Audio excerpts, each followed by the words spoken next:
Hi, my name is Kelsey Cruzen, and today I'll be presenting evidence for two opposing positions on climate change. To start, the consensus view believes that climate change is largely caused by human activity and poses a severe threat, while the minority position acknowledges climate change but believes it is largely natural and not a significant concern. In this video, I will summarize three key arguments for each side to help better understand the debate. To begin, the consensus among climate scientists is that rising global temperatures are leading to an increase in extreme weather events. According to the Intergovernmental Panel on Climate Change, or the IPCC, there has been an increase in intensity and frequency of hurricanes, wildfires, droughts, and heavy rainfall in the past few decades. Climate scientists also agree that warmer sea temperatures are intensifying tropical storm speeds, and over the 39-year period from 1979 to 2017, the number of major hurricanes has increased. And based on modeling, the National Oceanic and Atmospheric Administration predicts an increase in Category 4 and 5 hurricanes in the coming years. Figure 1, sourced from the EPA Climate Change Indicators, shows the uptick in total annual accumulated cyclone energy, or ACE, index values over the last few years. Critics of climate science often argue that climate models are unreliable, but multiple independent studies have shown that climate models have been remarkably accurate at predicting long-term climate trends. These models, which incorporate greenhouse gas emissions, solar activity, and volcanic influences, have successfully forecasted rising global temperatures, sea level increases, and shifts in precipitation patterns. Because of the many factors, the model always considers a level of uncertainty, but models measuring smaller areas with higher resolutions are more accurate. Numerous models have shown that the climate is changing. Increased greenhouse gas emissions from human activities are resulting in a positive feedback loop in our climate, and as more data points are collected, existing climate models will continue to increase in accuracy. One argument made by skeptics is that the medieval warm period, which occurred from 950 to 1250 AD, shows that climate fluctuations occur naturally. However, scientific evidence indicates that this warming was not global, but rather regional, affecting areas of Europe, North America, and Greenland.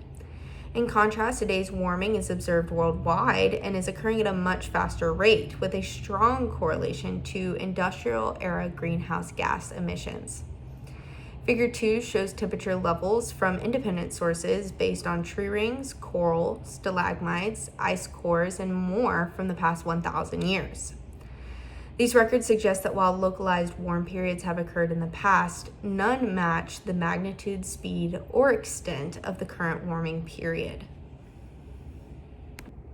One of the minority's primary arguments against human-driven climate change is historical data driven from ice cores, which suggests that temperature levels often increased before CO2, not the other way around. This challenges the idea that CO2 is the primary driver of warming. Instead, skeptics argue that natural factors such as solar activity and oceanic cycles play a larger role in regulating Earth's climate.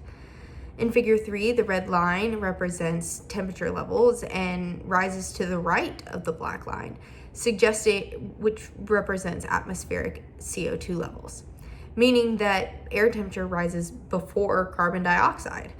In order for the CO2 levels and temperature lines to align, the graph must be offset by over 800 years. The minority argues that correlations between carbon dioxide and temperature can be explained by outgassing, which is when, as water warms, it releases gases that were trapped in at colder temperatures. Contrary to the consensus's claim that the medieval warm period was only regional, some scientists believe that it was a global phenomenon and that temperatures were comparable to, or if not higher than today's. If true, this would suggest that the current warming is within the range of natural variability, rather than being driven purely by human activity. Skeptics point to evidence from multiple disciplines, such as history, archaeology, and paleoclimatology, that confirm that the medieval warm period was real. The main reason to doubt the medieval warm period's existence is the hockey stick graph.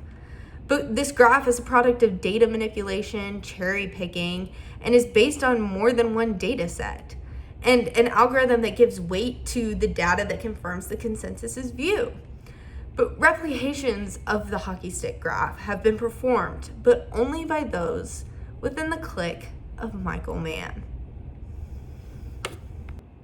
Although the consensus argues that extreme weather is increasing in frequency and severity, the minority view argues that the long-term data does not show a clear trend in worsening storms, droughts, or hurricanes. For example, hurricane records from the National Oceanic and Atmospheric Association, or NOAA, indicates no significant increase in the frequency of major hurricanes over the past century.